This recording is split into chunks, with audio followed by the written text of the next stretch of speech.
সিদ্ধ দিয়েছি, আলুর চোখা মাখবো, মানে আলু সিদ্ধ মাখবো। আর গোবিন্দভোগ চালে ফ্যানের মানে গলা ভাত কি নরম প্রেশার করে তো গলাই ভাত হবে, চালটা তো নরম চাল এগুলো। তো গোবিন্দভোগ চালে ফ্যানের ভাত, প্রেশার কুকারে ভাত আর আলু সিদ্ধ পেঁয়াজ দিয়ে শুকনো দিয়ে মাখবো ঝাল করে সরষের তেলে ভাজবো আর ঘি। আর কী লাগে? কীরকম লাগলো আমার ভিডিওটা বলবে বন্ধুরা। তো ভালো লাগলে লাইক সাবস্ক্রাইব দেবে। আজকে শনিবারে একেবারে নিখুঁত নিরামিষ। পেঁয়াজ কেটে নিয়েছি, পেঁয়াজটা ভাজবো সরষের তেলে ভাজবো, তো ভালো লাগবে।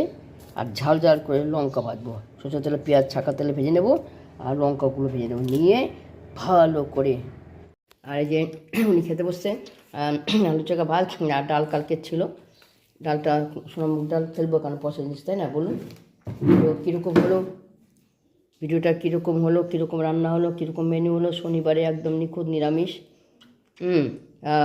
যদি ভালো লাগে কমেন্ট করে জানাবেন, লাইক সাবস্ক্রাইব যদি ভালো লাগে দেবেন।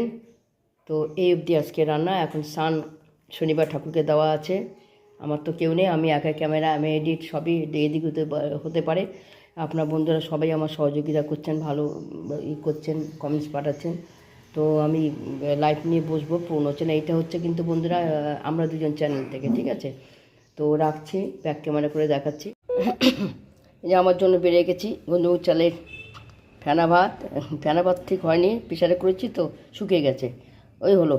আর আলু সিদ্ধ মানে আমার আলু সিদ্ধ দিয়ে যে খাবে না তার মানে কি বলবো, মাছ মাংস খেতে চাবে না। কী করি বলুন তো বন্ধুরা, আলুটা সিদ্ধ তো করতেই হয়।